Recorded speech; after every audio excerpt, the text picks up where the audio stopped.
Olá, pessoal. Então, na aula de hoje, a gente vai dar continuidade, ao tema cinemática bidimensional, falando sobre um movimento bastante comum, bastante importante aí, que é o lançamento de projétil, tá?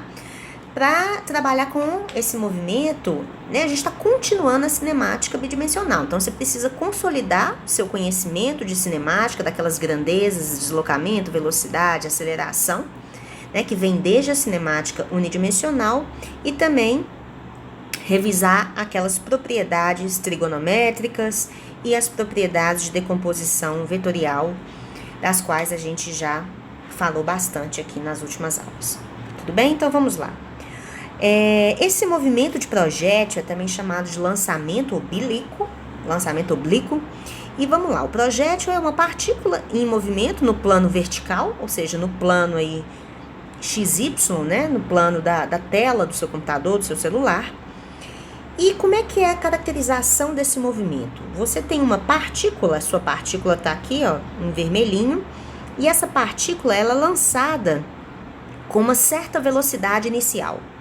A velocidade inicial aqui é dada por V0, ela faz um ângulo θ com a horizontal, e então o movimento da partícula é descrito aí por essa parábola, Então, a gente vê que as características desse movimento é que a sua partícula atinge uma certa altura máxima, que está relacionada ao y, e ela percorre uma certa distância aqui em x que está relacionada ao alcance dessa partícula. Então, essas são informações importantes que a gente quer obter, entendendo as equações que descrevem esse movimento.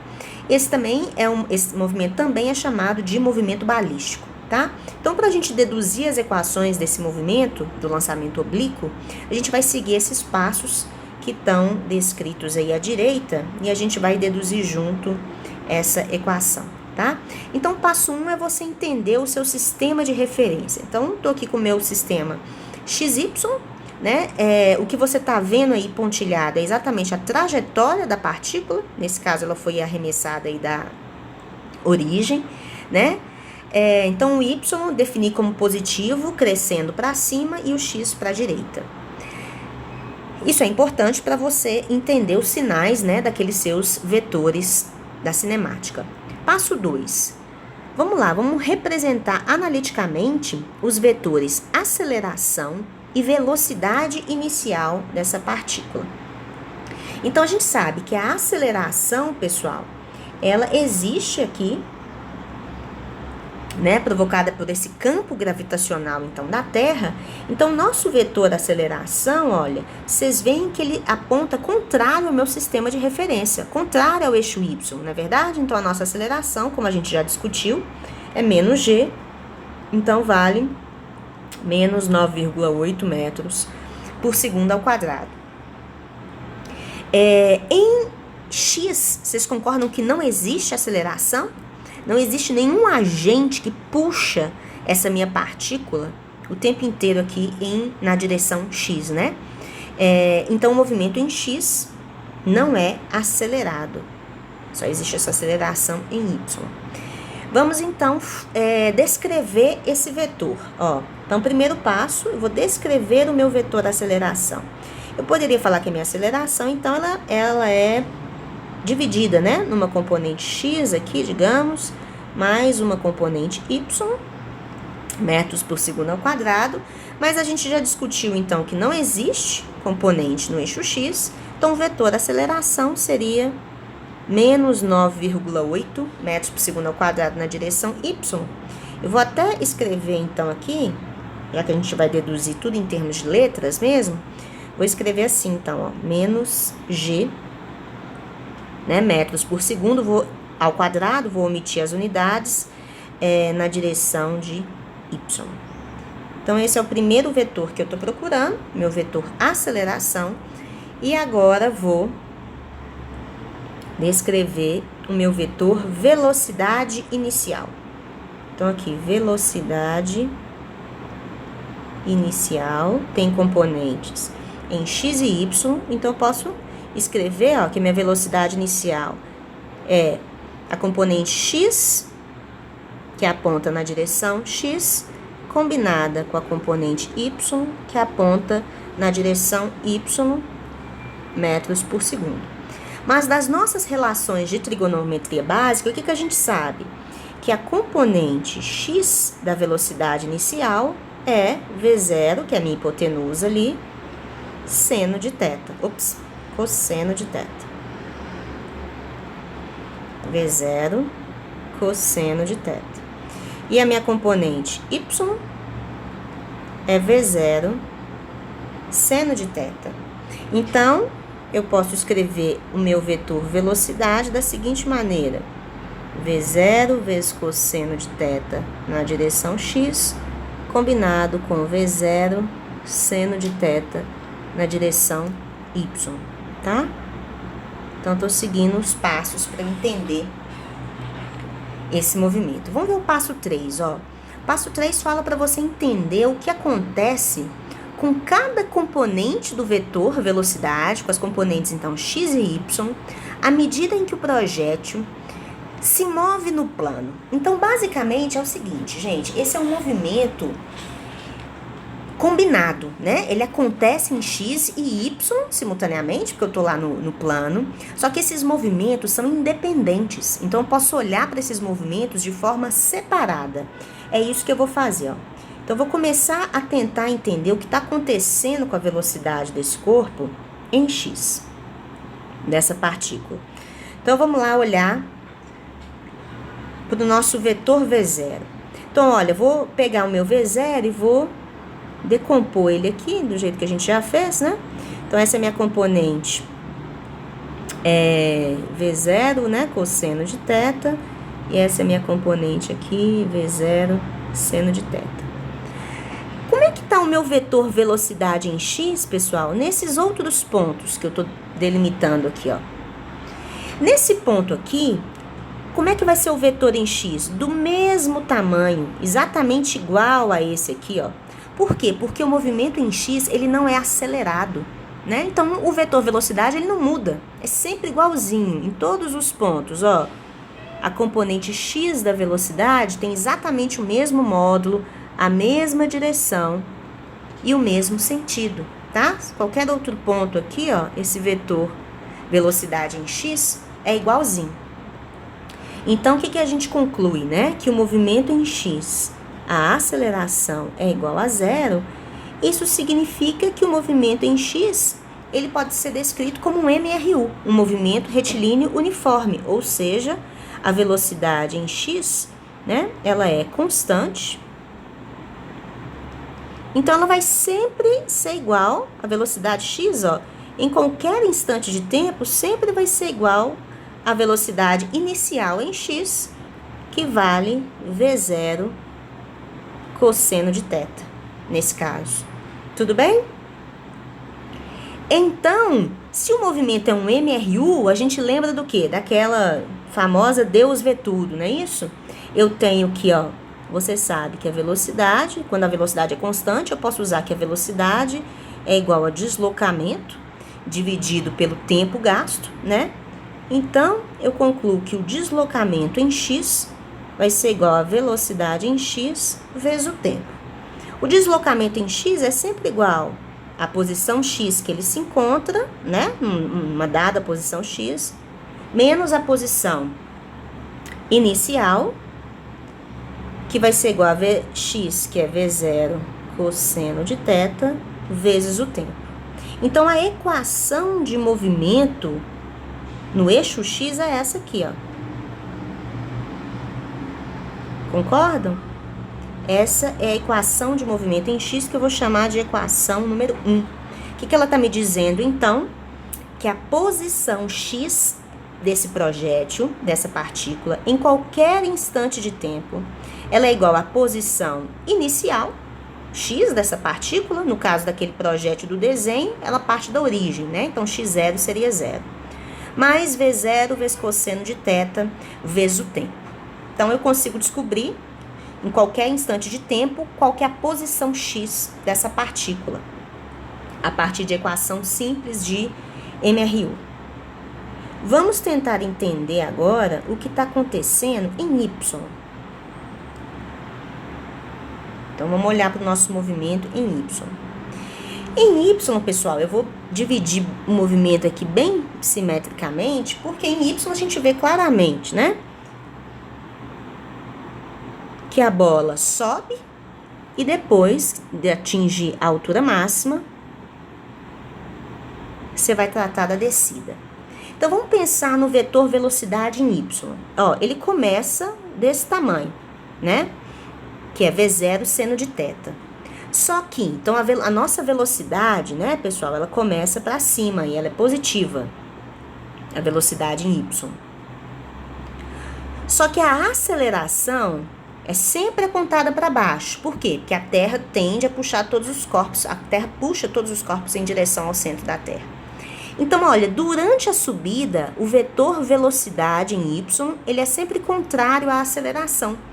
Então, a subida é um movimento retardado, quer dizer que o módulo da velocidade em Y vai diminuir.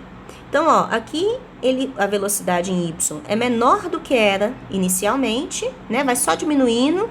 E quando eu atingir a altura máxima? Vocês concordam que na altura máxima a velocidade em Y é igual a zero? Então, olha só, se eu for analisar só o movimento em Y separadamente aqui, é como se fosse um lançamento de uma pedra para cima. A subida é retardada, a descida é acelerada. Não é isso? A bola sai de um ponto mais baixo, atinge a altura máxima e volta. Tá? Então, tô separando os dois movimentos. Agora, à medida que eu vou descendo, o que acontece? A velocidade inverteu de sentido. Então, a velocidade está sempre para baixo e a aceleração também sempre para baixo, que é a aceleração da gravidade. Então, no caso, a descida corresponde ao movimento que é acelerado. O módulo da velocidade começa a aumentar de novo. E o movimento é todo simétrico, tá? Então, vai aumentando e chega aqui com uma velocidade Y final grande, né? Quando toca o solo. Se a gente for desenhar o vetor velocidade aqui, ó, em cada ponto dessa trajetória, lembrem que o vetor velocidade resultante, ó, ele é uma combinação dos vetores vermelho e verde, né? Sempre tangente aqui à trajetória da partícula. Tudo bem? Então, o que a gente está concluindo? Que o movimento em Y é acelerado e essa aceleração é constante, não é isso, pessoal? Então, a gente já sabe como caracterizar um movimento com aceleração constante.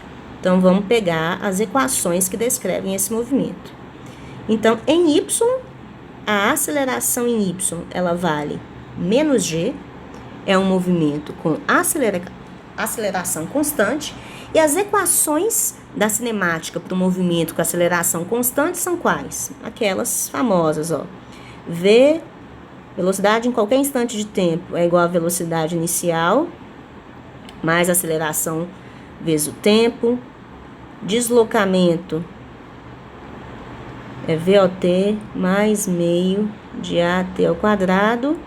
E a velocidade final ao quadrado é igual à velocidade inicial ao quadrado mais 2AD. Essas são aquelas três equações da cinemática para aceleração constante. Para eu usar exatamente nessa situação do movimento de projétil, como é que elas vão ficar? Olha, vamos pegar aqui essa primeira. A velocidade em Y, então em qualquer instante de tempo, ela vai ser igual à velocidade inicial em Y, que é quanto? V0 seno de θ, mais a aceleração vezes o tempo, então menos GT, tá? Vou chamar isso aqui de equação 2. Vamos pegar agora essa equação aqui, ó, e transcrever para essa situação. O deslocamento em Y, o que é o deslocamento em Y? É a posição Y que eu tiver em qualquer instante de tempo, menos a posição inicial em Y, vai ser igual a V0 vezes T, V0Y, né? Então, vai ser V0 seno de θ T mais meio, então, menos meio de GT ao quadrado, vou chamar aqui essa equação de 3, E a nossa última equação para o movimento do projétil em y vai ser que a velocidade y em qualquer instante de tempo ao quadrado é igual a V0 seno de θ ao quadrado. Entenda, pessoal? Esse V0 que tem aqui, ó,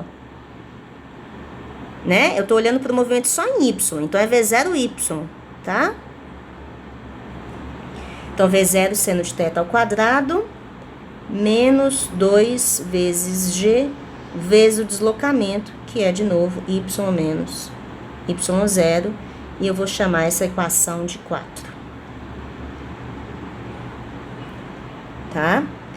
Então, agora, eu descrevi muito bem os movimentos separadamente, tá? E posso olhar para eles de forma independente, né? Eles são independentes.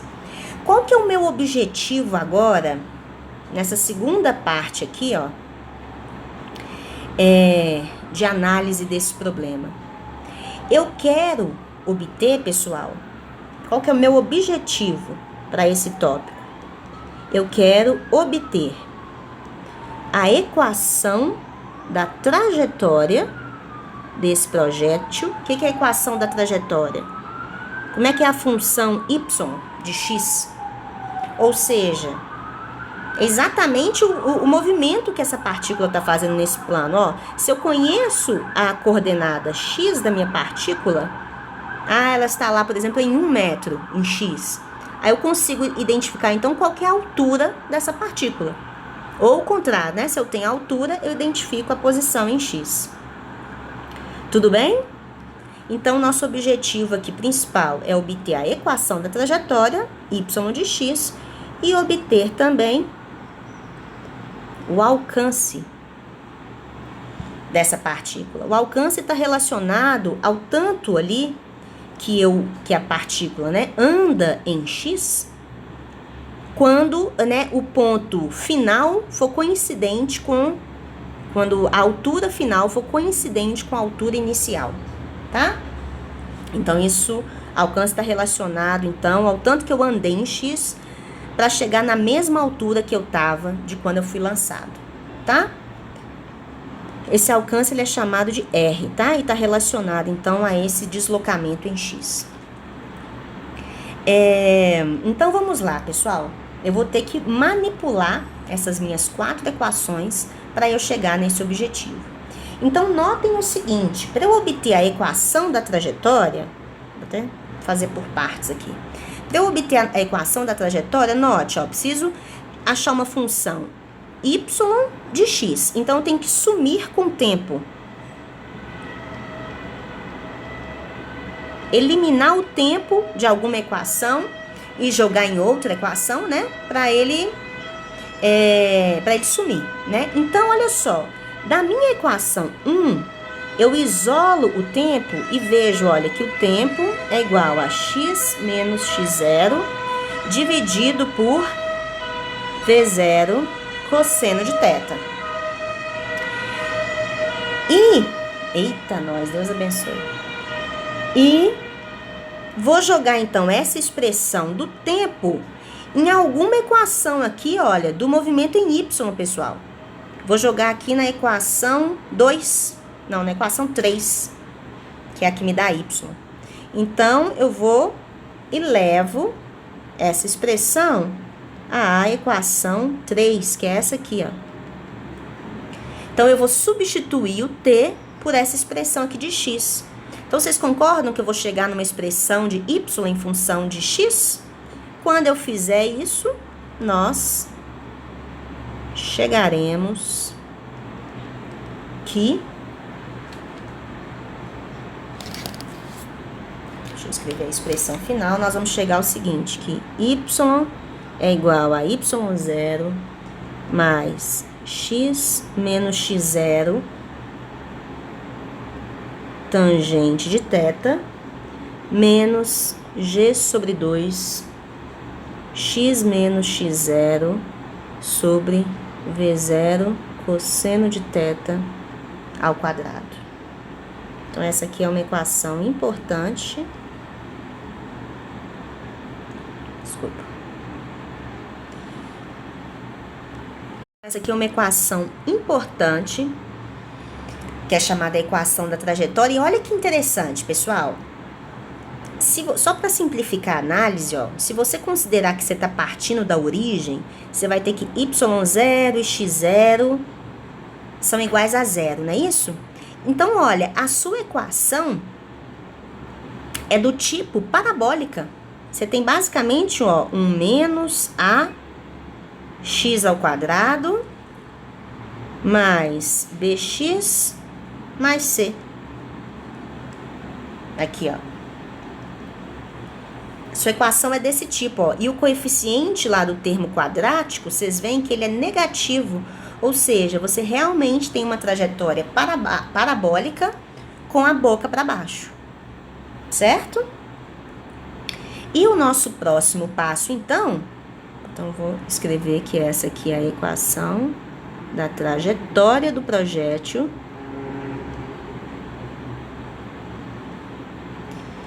E o próximo passo é obter o alcance. Então, retomando aqui, quando que eu vou definir o alcance R? O alcance R, ele vai ser definido como a distância, né? Como o deslocamento que eu fiz em X, para que eu chegue na mesma altura do que a altura inicial. Então, ela é obtida quando as alturas são iguais. Então, para isso, eu também vou usar as equações 1 e 3. Então, vamos ver por quê, ó. Usando as equações 1 e 3, eu vou pegar a minha equação 3, ó, e eu não quero o que acontece com a equação 3 quando y é igual a y0. Então, esse lado aqui da equação é igual a zero, tá? Com isso, eu vou conseguir isolar o tempo. Isolo o tempo da minha equação 3 e substituo aqui na minha equação 1. Então, eu vou chegar exatamente que...